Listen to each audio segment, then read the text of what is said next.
Assalamualaikum warahmatullahi wabarakatuh. Perkenalkan, nama saya Cindy Komalasari, NIM 182347072, Prodi Perpustakaan dan Ilmu Informasi Universitas Negeri Padang. Baiklah, pada video ini saya akan mempresentasikan materi mengenai manajemen pengetahuan.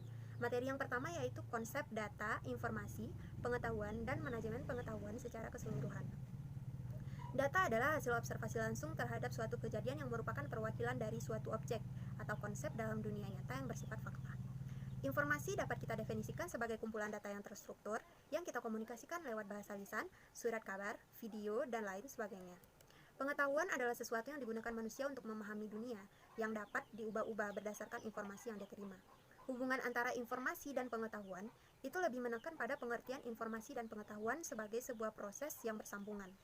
Selanjutnya, manajemen pengetahuan atau knowledge management adalah satu set alat, teknik, dan strategi untuk mempertahankan, menganalisis, mengorganisasi, meningkatkan, dan berbagi pemahaman dan pengalaman. Fokus dari manajemen pengetahuan adalah untuk menemukan cara-cara baru untuk menyalurkan data mentah ke dalam bentuk informasi yang berguna, sampai menjadi sebuah pengetahuan. Baiklah, selanjutnya materi yang kedua yaitu sistem manajemen pengetahuan. Manajemen pengetahuan adalah teknik untuk mengelola pengetahuan dalam organisasi untuk menciptakan nilai dan meningkatkan keunggulan kompetitif. Gambaran lingkup kegiatan manajemen pengetahuan bagi pembelajaran organisasi yaitu yang pertama, membangun ruang penyimpanan manajemen pengetahuan atau knowledge repository. Dan yang selanjutnya, menyempurnakan akses ke pengetahuan. Kemudian memperbaiki lingkungan pengetahuan dan mengelola pengetahuan sebagai kekayaan organisasi atau aset. Pengaruh manajemen pengetahuan yaitu yang pertama, penghematan waktu dan biaya. Yang kedua, peningkatan aset pengetahuan. Yang ketiga, kemampuan beradaptasi untuk mempermudah beradaptasi dengan perubahan lingkungan bisnis yang terjadi. Yang keempat yaitu peningkatan produktivitas organisasi. Manajemen pengetahuan itu dipandang penting karena implementasinya memberi manfaat pada bidang operasi dan pelayanan dan dapat meningkatkan kompetensi personal. Kemudian juga dapat memelihara ketersediaan knowledge dan inovasi serta pengembangan produk. Baiklah, materi yang ketiga yaitu siklus manajemen pengetahuan. Siklus yang pertama yaitu Zek and Meyer Knowledge Management Cycle, mempunyai peranan utama yang terdiri dari menciptakan nilai tambah yang lebih tinggi pada setiap tahap pengolahan pengetahuan. Tahapan siklus manajemen menurut Meyer and Zek yaitu yang pertama, acquire atau bekerja untuk memperoleh informasi sesuai dengan kebutuhan. Yang kedua yaitu refrain atau informasi-informasi yang telah diperoleh kemudian diolah kembali dan disesuaikan dengan kebutuhan. Yang ketiga yaitu store. Store itu adalah informasi yang telah diseleksi kemudian disimpan jika sewaktu-waktu dibutuhkan. Yang keempat, distribute atau menyebarkan informasi yang telah diseleksi dan disimpan kepada sumber daya manusia yang membutuhkan informasi tersebut. Yang kelima atau yang terakhir yaitu present. Itu sumber daya manusia yang telah menggunakan informasi dan penyebaran informasi pada tahap sebelumnya. Nah, siklus yang kedua yaitu Bukowitz and William Knowledge Management Cycle. Itu menerangkan kerangka suatu perusahaan dapat dipelihara, disebarkan, dan dapat menghasilkan sesuatu. Fase-fasenya terdiri dari yang pertama, get, mencari informasi yang dibutuhkan untuk membuat keputusan, memecahkan masalah, dan berinovasi. Yang kedua yaitu use, menggabungkan informasi dengan cara baru dan menarik untuk mendorong inovasi. Nah, yang ketiga yaitu learn, proses formal belajar dari pengalaman sebagai sarana untuk menciptakan keunggulan kompetitif. Yang keempat, contribute. Contribute itu adalah memposting apa yang telah dipelajari dengan basis pengetahuan komunal. Yang kelima yaitu assess atau penilaian yang mengacu pada evaluasi model intelektual dan mendefinisikan pengetahuan mission critical dan peta model intelektual saat ini terhadap kebutuhan pengetahuan di masa depan. Nah, yang keenam yaitu build atau model intelektual di masa depan akan terus layak dan kompetitif. Nah, yang terakhir yaitu defaced, yaitu membuang kebudayaan, kebiasaan, atau ketetapan hasil dari penerapan knowledge management yang telah ditentukan kadaluarsa atau tidak dapat digunakan lagi. Nah, siklus yang ketiga yaitu McElroy Knowledge Management Cycle. Itu menekan bahwa pengetahuan organisasi diadakan baik subjektif dalam pikiran individu dan kelompok dan objektif dalam bentuk eksplisit. Tahap-tahap knowledge manajemennya yaitu yang pertama knowledge production, yaitu menyelesaikan masalah yang sedang mereka hadapi dengan melakukan berbagai cara. Nah, yang selanjutnya yaitu knowledge integration, itu menyelesaikan masalah yang sedang dihadapi oleh organisasi dengan memberi pengetahuan yang baru. Nah, siklus yang keempat yaitu weak knowledge management cycle. Itu berfokus terhadap kondisi yang dibutuhkan dan disiapkan untuk sebuah organisasi untuk memacu suatu keberhasilan di dalam suatu bisnis. Nah, tahap-tahapnya yang pertama yaitu build atau membangun. Membangun ini adalah yang dibangun, pondasi ketika membangun sebuah pengetahuan. Nah, yang kedua yaitu hold atau memegang. Itu langkah untuk memperoleh informasi yang mereka butuhkan. Yang keempat, pull. Pool itu menyimpan informasi dan tinggal menggunakannya jika dibutuhkan lagi. Yang keempat atau yang terakhir, itu mempergunakan informasi tersebut dalam kinerja operasional atau use. Baiklah, materi yang keempat yaitu model spiral pengetahuan. Di sini kita mengambil model Nonaka and Takeuchi. Nah, pada model ini yang pertama yaitu ada tacit ke tacit, yaitu merupakan proses sosialisasi. Dalam proses sosialisasi ini, kita berbagi pengetahuan secara langsung, di mana pengetahuannya tetap bersifat tacit. Nah, contohnya yaitu brainstorming. Nah, tahap yang kedua yaitu tacit ke eksplisit. Tacit ke eksplisit ini merupakan proses eksternalisasi, yaitu memberikan bentuk yang terlihat dari pengetahuan tacit. Proses ini memerlukan perantara untuk mentransform pengetahuannya. Contohnya yaitu jurnalis. Nah, yang selanjutnya yaitu eksplisit ke eksplisit. Eksplisit ke eksplisit ini merupakan proses kombinasi, yaitu mengkombinasikan potongan-potongan pengetahuan eksplisit ke dalam bentuk yang baru. Pengetahuan yang diurutkan dan disistematiskan dalam sistem pengetahuan, yaitu contohnya presentasi seperti yang kita lakukan saat sekarang ini. Nah, selanjutnya yaitu tahap eksplisit ke tacit. Ini merupakan proses internalisasi atau learning by doing. Nah, mengubah pengetahuan dan pengalaman yang dibagikan menjadi model mental individu sebagai basis dari pengetahuan tacitnya. Contohnya itu sistem basis data atau biasa disebut dengan database. Nah, materi yang kelima ini berkaitan dengan penangkapan dan kodifikasi pengetahuan. Yang pertama yaitu tacit knowledge management. Tacit knowledge management ini merupakan proses penangkapan pengalaman dan kepakaran individual dan membuatnya tersedia bagi yang membutuhkannya, yang dilakukan oleh individual atau kelompok yang bekerja pada suatu organisasi. Nah, yang kedua yaitu pengetahuan prosedural, fokus pada keyakinan yang terkait dengan urutan langkah-langkah atau tindakan untuk mendapatkan hasil yang diterapkan, yaitu dengan melakukan hal-hal tertentu, kemudian membuat keputusan, kemudian melakukan diagnosa, dan yang terakhir memberikan saran. Nah, yang ketiga yaitu pengetahuan deklaratif. Pengetahuan deklaratif ini fokus pada keyakinan terkait hubungan antar variabel-variabel. Pengetahuan yang bersifat deskriptif untuk mengetahui mengenai atau mengenal sesuatu. Nah, yang keempat, knowledge engineering atau bertugas untuk menangkap pengetahuan tacit seperti menganalisis alur informasi dan pengetahuan, kemudian bekerja dengan pakar untuk mendapatkan informasi. Nah, yang selanjutnya yaitu merancang dan mengimplementasi sistem knowledge management atau knowledge repository. Nah, langkah yang kelima yaitu pakar atau expert.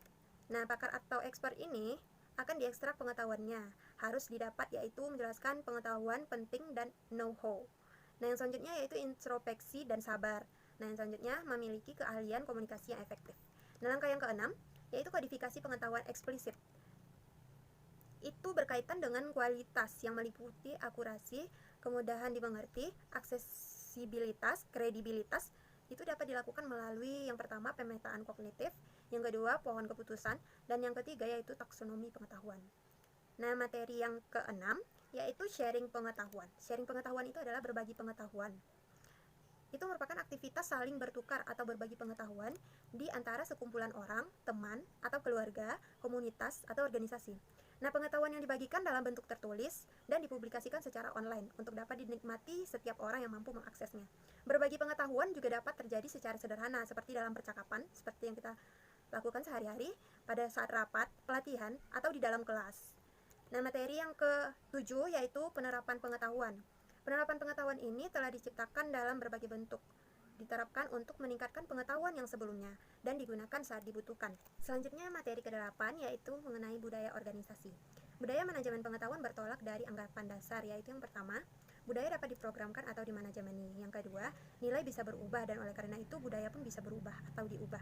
Pengetahuan dapat dijadikan sebagai landasan dalam membuat suatu kebijakan dan dapat digunakan untuk meningkatkan produktivitas dan melindungi organisasi dari berbagai ancaman dengan pengembangan dalam pembelajaran. Tanpa adanya manajemen pengetahuan yang dikelola dengan baik dan tepat sasaran, maka pembentukan organisasi pembelajaran itu tidak akan terwujud dan berjalan dengan optimal. Nah, selanjutnya materi yang ke-9 yaitu perangkat manajemen pengetahuan.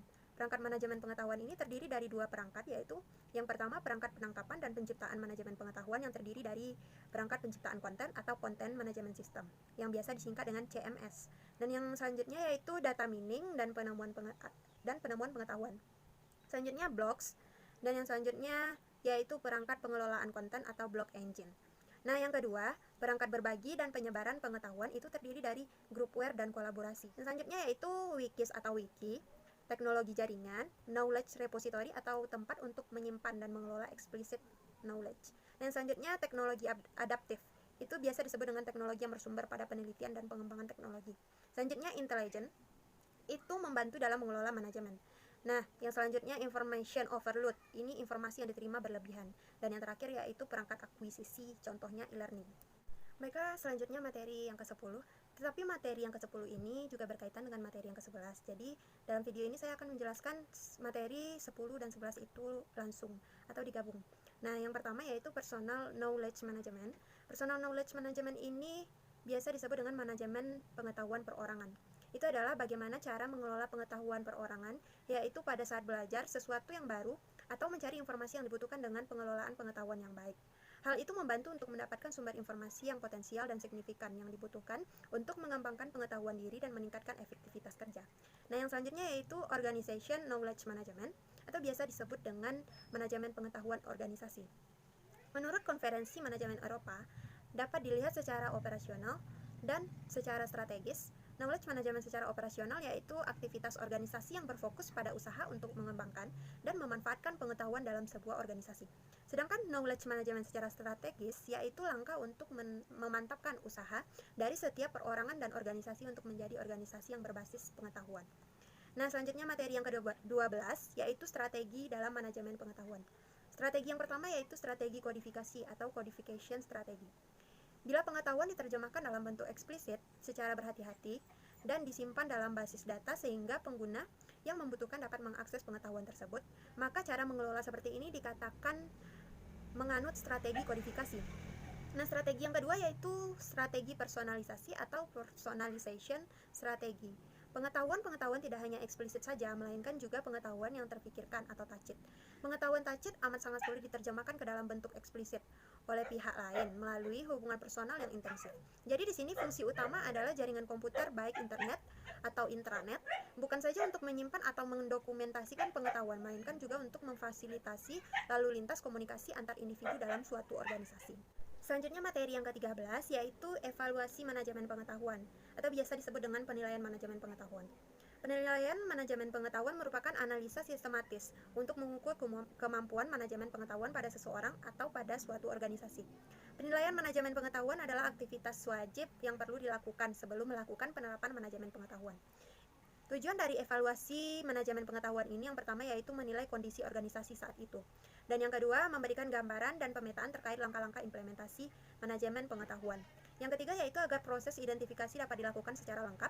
Dan yang keempat, memaksimalkan inisiatif dan aktivitas sharing.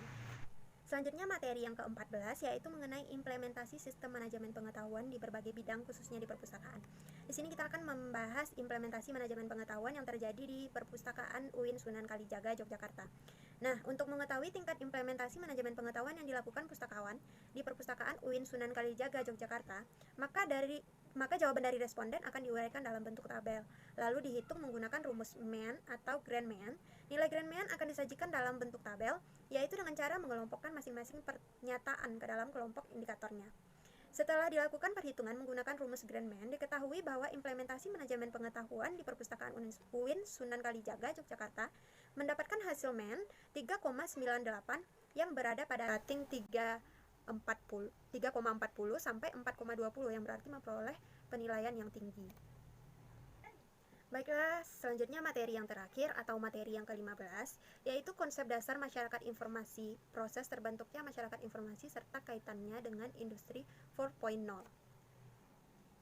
Berbicara tentang masyarakat informasi selalu dikaitkan dengan era globalisasi yang masyarakat informasi terbentuk atas beberapa faktor yang berdampak terjadinya evolusi di masyarakat tersebut, serta mulainya kebutuhan informasi yang tinggi setelah semakin lama berada pada fase masyarakat industri. Faktor-faktor yang mendorong terbentuknya masyarakat informasi itu terdiri dari dinamika informasi dan komunikasi, kemudian perkembangan teknologi komputer, dan selanjutnya perkembangan teknologi komunikasi. Nah, baiklah, pada saat sekarang ini hanya sekian presentasi dari saya. Kalau ada kekurangan dan kesalahan saya mohon maaf. Terima kasih untuk teman-teman telah menonton video ini. Assalamualaikum warahmatullahi wabarakatuh.